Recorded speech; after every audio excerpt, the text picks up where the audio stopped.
لله رب العالمين والصلاة والسلام على أشرف المرسلين وعلى آله وصحبه أجمعين. سبحانك لا علم لنا إلا ما علمتنا إنك أنت العليم الحكيم ولا حول ولا قوة إلا بالله العلي العظيم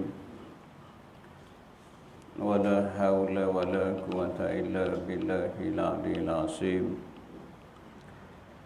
ولا حول ولا قوة إلا بالله العلي العظيم. رب اشرح لي صدري ويسر لي أمري واحلل عقدة من لساني يفقهوا قولي. أما بعد. قال الله تعالى في القرآن العظيم: أعوذ بالله من الشيطان الرجيم والله أخرجكم من بطون أمهاتكم لا تعلمون شيئا وجعل لكم السمع والأبصار والأفئدة لعلكم تشكرون. صدق الله العظيم.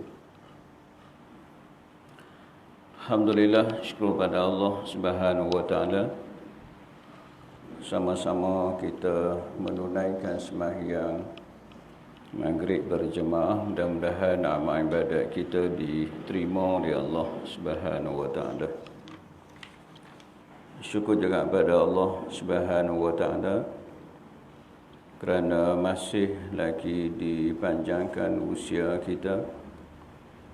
Mudah-mudahan dengan panjangnya usia kita dapat sama-sama kita meningkatkan ketakwaan kita kepada Allah, iaitu kita menjunjung segala perintah Allah dan kita meninggalkan segala larangan Allah Subhanahu wa taala. Bersyukur juga pada Allah Subhanahu wa taala kerana memilih kita pada malam ni untuk duduk dalam majlis ilmu. Mudah-mudahan kehadiran kita pada malam ni dicatat oleh malaikat yang telah diamanahkan oleh Allah Subhanahu wa taala sebagai satu catatan yang mendapat keberkatan daripada Allah Subhanahu wa taala. Jadi sebelum kita mula pengajian kita malam ni, marilah sama-sama kita membaca Ummul Kitab. Kita hadiahkan khusus buat Nabi kita Muhammad sallallahu alaihi wasallam, keluarga Nabi, sahabat-sahabat Nabi, tabi'in, tabi'in, para ulama, terutama buat guru-guru yang pernah mengajar kita, terutama juga buat kedua ibu bapa kita, sama ada yang masih hidup ataupun yang telah bertemu dengan Allah Subhanahu wa taala, muslimin muslimat, mukminin mukminat, al-ahya'i minhum wal amwat. Al-Fatihah. A'udzubillahi minasyaitonir rajim. Bismillahirrahmanirrahim. Alhamdulillahi rabbil alamin. Ar-Rahmanir-Rahim, Maliki Yaumiddin. Iyyaka na'budu wa iyyaka nasta'in. Ihdinas siratal mustaqim, siratal ladzina an'amta 'alaihim ghairil maghdubi 'alaihim waladdallin. Amin.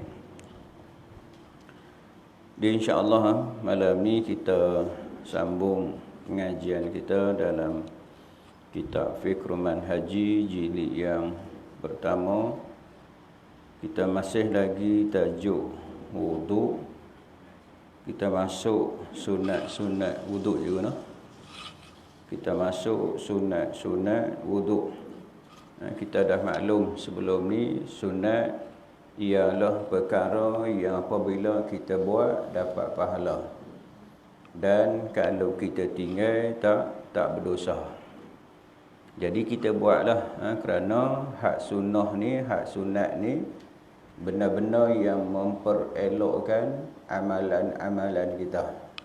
Sebab dalam amalan-amalan yang kita buat ni, yang hak fardu ni, adalah kecacatannya, adalah kurang-kurangnya, maka ditampung dengan hak sunat-sunat. Jadi hak sunat tu memperelokkanlah. Di mana kita sebut sebelum ni, kalau wudu itibari hanya anggota-anggota tertentu sahaja. Mukanya, tangannya, sapu kepala dan juga kaki sedikit sahaja. Lebih kurang fardu wudu ada 6 sahaja yang kita sebut sebelum ni, iaitu 4 basah 2 qaim. Yang basah basuh muka, basuh tangan, sapu kepala dan juga basuh kaki. Yang kering adalah niat dan tertib.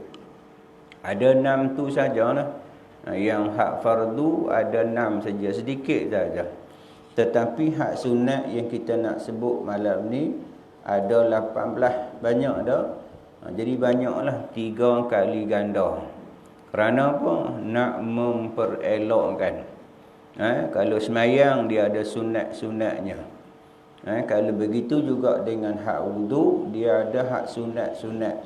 Untuk kita nak memperelokkan, sebab apa kita nak memperelokkan?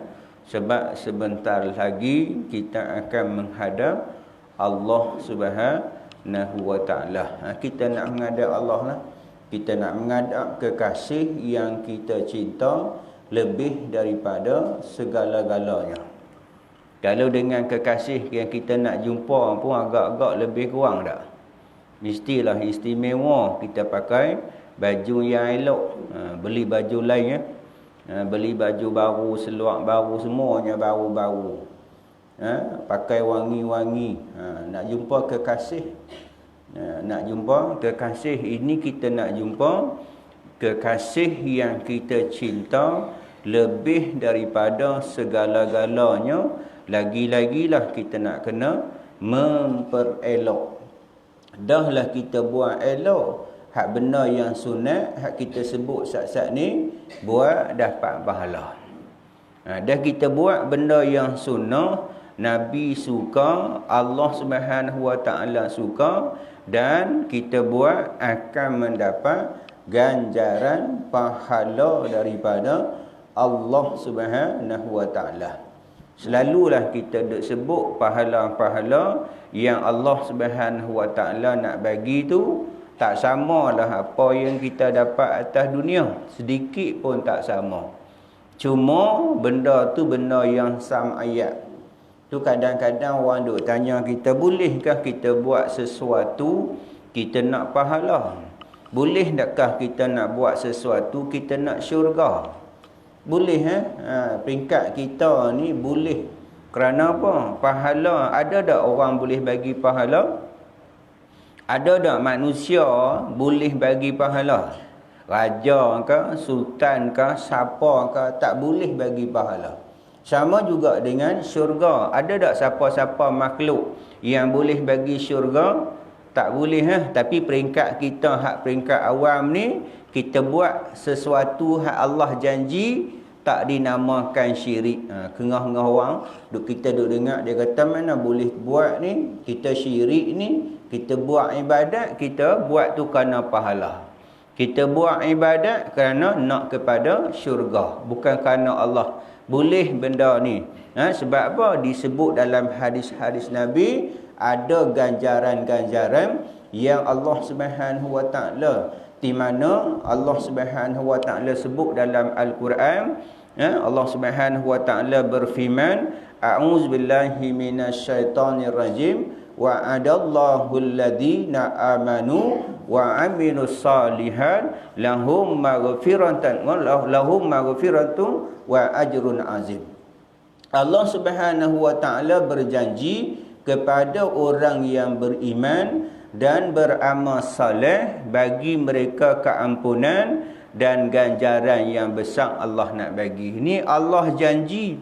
Janji Allah, janji yang akan dikotai. Janji manusia belum tentu dia boleh janji. Masa belum jadi ketua, jadi wakil, boleh dia janji. Lepas dia jadi wakil, jadi ketua, kadang-kadang lupa akan janji-janji. Ini janji daripada Allah Subhanahu Wa Taala kepada siapa? Kepada orang yang beriman dan beramal soleh. Bagi mereka keampunan. Ni hak kita duk basuh muka, kita duk berwuduk ni, kita buat yang sunat-sunat kebaikan kita buat ni, segala dosa-dosa yang kita buat tu dengan terhapus, tak perlu taubat dah hak dosa-dosa kecil ni. Dengan kebaikan-kebaikan yang kita buat ni gugur dosa. Ya, keluar dosa-dosa kot muka kita. Keluar dosa kot celah-celah jari kita ni, kita duk basuh wuduk ni, keluar dosa-dosa. Di mana kita pernah sebut sebelum ni, Nabi sebut orang yang menyapu seluruh kepalanya. Kita ambil wuduk hak kita sebut sebelum ni, kalau sapu hari ni sebab sapu sebahagian kepala, kita sapu di ubun-ubun. Tapi hak sunnah yang kita akan jumpa nanti, sapu seluruh kepala. Sapu seluruh kepala. Kita ambil ayat nanti kita akan sebut, buh depan, buat pi belakang, buat tarik mai depan, diampunkan dosa banyak rambut di kepala. Banyak tak rambut di kepala kita? Tak tahu nak kira, banyaklah rambut tu. Ustaz, kalau saya tak ada rambut, Ustaz nak kira macam mana pula? Kita kira lah, tak ada rambut, kira macam rambut lah. Pahala dosa Allah Subhanahu Wa Taala ampun dosa-dosa kecil kita. Dosa besar dengan bertaubat pada Allah Subhanahu Wa Taala. Di sunnah ialah kita buat dapat pahala, kalau kita tinggal tak berdosa. Tapi rugi tak kita tinggal? Rugi besar. Allah nak bagi. Kalau kita duk sebut selalulah, kalau manusia tawarkan sebagai contoh surau kita ni, pengusi surau, imam surau beritahu kepada anak-anak makmum, siapa-siapa yang mai kuliah, kita bagi seorang 100. Kita bagi seorang 100 orang yang mai kuliah, kita bagi seorang 100. Agak-agak ramai tak mai? Mai RM100 dapat. Penuh bukan kata di surau Abbas ni. Surau Ibrahim pun mai juga. Surau Ali pun mai juga sini. Penuh mai sini sebab apa? Nampak ganjaran 100. Ni Allah Subhanahu Wa Taala nak bagi mata yang tak pernah tengok, telinga yang kita tak pernah dengar. Kalau dengar pun bukan dia.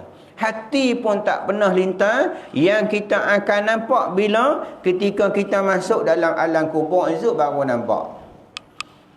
Ketika tu baru menyesal tak buat. Ketika tu minta pada Allah Subhanahu Wa Taala, minta naik balik.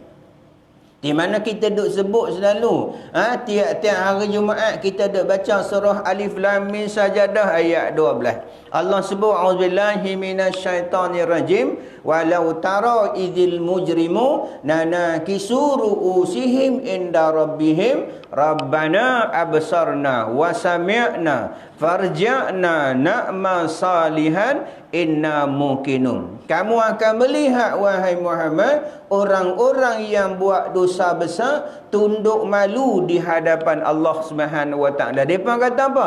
Rabbana absarna. Kami dah lihat dah ya Allah. Kami dah dengar dah ya Allah. Farja'na, kembalilah kami ya Allah. Na'mal salihan, kami nak buat amal saleh. Inna muqinun, kami dah yakin dah. Agak-agak boleh naik dak ketika tu? Tak boleh naik dah lah. Ketika tu baru menyesal. Menyesal yang tidak ada kesudahan dah. Nak menyesal, nak buat. Ni masa kita hidup ni tuan-tuan. Sebab mati ni tuan-tuan kita tak tahu. Bila-bila masa, tak kira tua, tak kira muda. Kalau kita beranak, tuan-tuan ikut giliran. Abang kita dulu, kakak kita dulu. Lepas tu, baru kita. Tapi mati tuan-tuan ikut giliran dah. Abang kita dulu kan kakak kita dulu? Tak tentu, kita pun tak tahu tuan-tuan apa dulu. Kalau beranak, mungkin abang kita keluar dulu sebab dia abang. Mungkin kakak kita keluar dulu sebab apa? Dia kakak. Kita kemudian, tetapi mati, kadang-kadang anak mati dulu daripada mak. Keluar beranak tu mati dah. Kita tak tahu tuan-tuan, maka kita buat baik. Wuduk mempunyai sunat-sunat yang banyak dan paling penting ialah sunat-sunat wuduk ada banyak dia kata, tapi yang terpenting sekali yang pertama dia kata al-tasmiyah. Al-tasmiyah iaitu membaca bismillah. Ni kita kiyahlah apa-apa pun. Bukan hanya kita berwuduk sahaja, apa-apa permulaan yang kita nak buat tu sebut nama Allah Ta'ala. Sampai kita nak esok ni sampai tentang adab-adab. Kita baca dah adab, baca dah itu. Adab ketika qada hajat dulu ni. Sampai nak qada hajat pun nak masuk toilet. Ketika kita nak qada hajat, nak buang air kecil, nak buang air besar pun sebelum masuk sebut apa? Bismillah. Sebelum masuk dalam toilet, sebelum kaki kiri kita langkah masuk dalam toilet, baca apa kita sebut dulu ni? Bismillah. Allahumma inni a'udzubika minal khubuthi wal khaba'ith. Kita sebut dah hari tu sampai nak masuk toilet tu. Sebelum nak masuk tu, sebelum langkah tu, sebut nama Allah. Lepas tu minta lindung daripada Allah. Sebab apa? Yang akan nak lindung kita tu ialah Allah SWT. Daripada apa? Daripada syaitan jantan dan juga syaitan betina. Maka kita nak mulakan sesuatu, mulakan dengan bismillah, benda-benda yang baiklah. Jangan nak isap okok pun bismillah juga. Auzubillah, bismillah nak isap okok. Janganlah hak benda-benda yang baik. Habis ustaz tu kita nak masuk jamban tu, itu kita tak masuk lagi. Jangan masuk baca dalam, di luar tu. Di luar tu sebelum kita nak masuk, ketika tu baru baca. Jangan baca dalam, hukumnya haram, hukumnya dosa besar. Kerana apa? Kita membaca ayat-ayat kalam-kalam Allah Subhanahu Wa Taala kepada tempat-tempat yang tak sepatut. Itu pun kita baca sebelum kita masuk. Maka kita kiyahlah apa-apa yang kita buat, mulakan dengan bismillah. Apabila kita mulakan dengan bismillah, ada keberkatannya. Nak makan, sebut nama Allah. Sebut nama Allah tu, sebut Nabi kata, wah nak makan, mula nak makan, sebut dengan bismillah, dengan nama Allah. Tu hak doa Allahumma barik lana tu, itu boleh juga amal. Walaupun disebut dengan doa hadis tu, boleh untuk fadilah amal boleh. Tapi yang hak sahihnya bismillahirrahmanirrahim. Mulakan dengan bismillah. Apabila kita mulakan sesuatu dengan nama Allah Subhanahu Wa Taala, ada keberkatan. Apa-apa mula pun bismillah. Apa-apa sekalipun dengan nama Allah, dengan nama Allah, dengan nama Allah Subhanahu Wa Taala ada keberkatan. Ada berkatnya. Iaitu dia kata membaca bismillah pada permulaannya. Permulaan yang mana? Selalunya kita nak wuduk ketika mana? Yang mula-mula sekali kita nak wuduk nanti ialah membasuh kedua tapak tangan lah. Mula-mula sekali kita, kalau kita bangkit tidur tu, kita nak basuh tangan kita. Mula-mula sekali kalau kita tidur lah pagi-pagi tu, mula-mula walaupun maghrib tadi pun kita nak wuduk, kita basuh tangan dulu. Hak nak basuh tangan tu, tapi yang hak utama sekali ketika kita bangkit tidur tu, itu yang utama, nak kena basuh tangan dulu. Sebab apa? Sebab Nabi kata, kamu tidak mengetahui di manakah tangan kamu bermalam.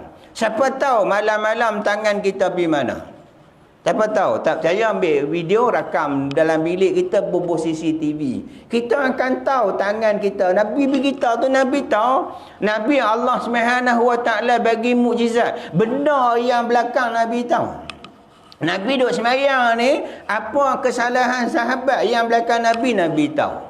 Allah Subhanahu Wa Taala bagi mukjizat dekat Nabi. Sama juga dengan hak wuduk ni. Nabi kata, apabila kamu nak berwuduk, basuhkan tangan kamu terlebih dahulu, kerana kamu tidak mengetahui di manakah tangan kamu bermalam. Mana tahu tuan-tuan? Nabi tahu tangan kita ni merata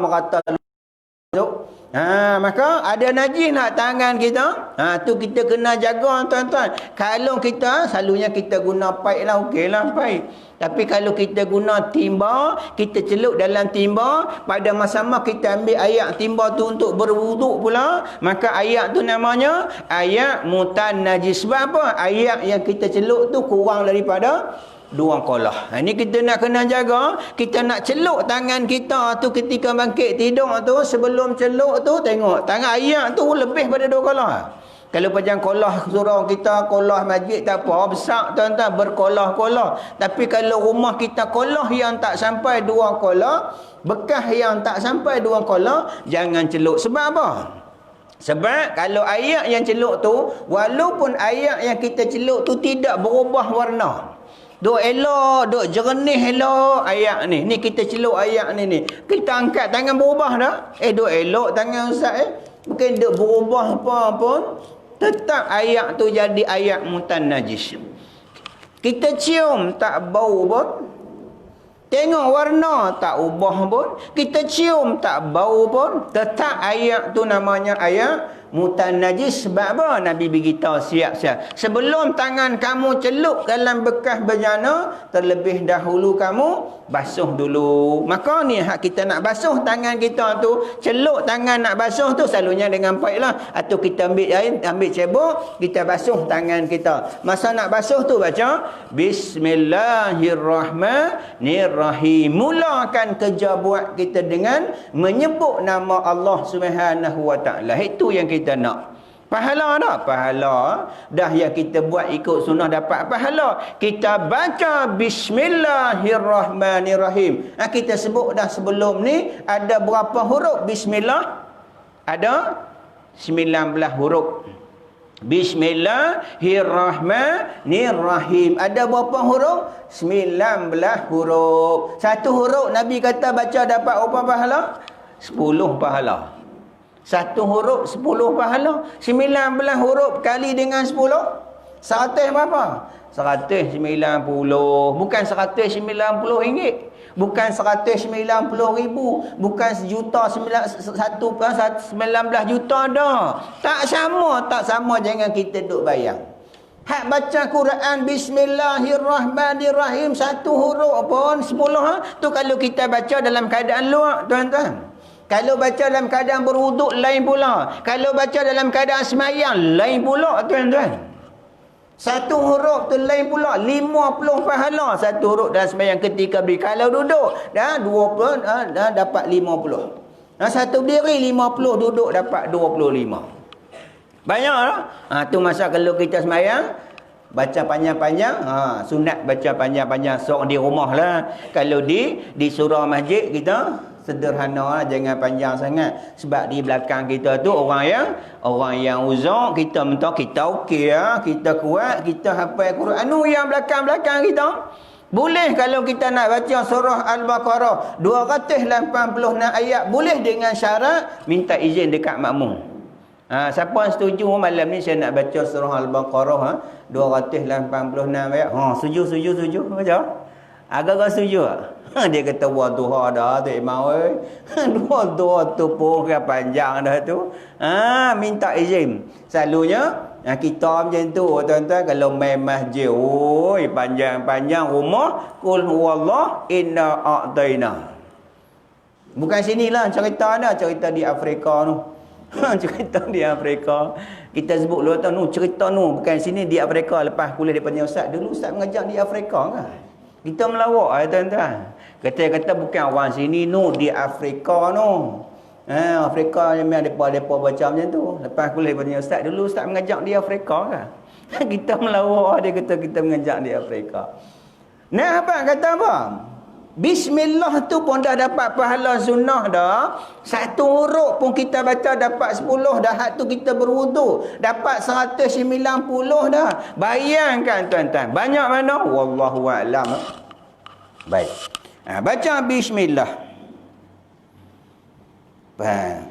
An-Nasa'i meriwayat dengan sanad yang baik daripada Anas radhiyallahu anhu bahawa dia Anas berkata, sebahagian sahabat Nabi sallallahu alaihi wasallam telah mencari air untuk berwuduk tetapi mereka tidak mendapatinya. Lalu Rasulullah sallallahu alaihi wasallam bersabda, yang bermaksud, adakah sesiapa di kalangan kamu yang ada air? Lalu didatangkan kepadanya air dan baginda meletakkan tangannya ke dalam bekas yang berisi air tersebut seraya bersabda, berwuduklah kamu dengan nama Allah, iaitu menyebut bismillah ketika memulakan wuduk. Anas menceritakan lagi, aku melihat air terpancar keluar daripada celah-celah jari Rasulullah sallallahu alaihi wasallam,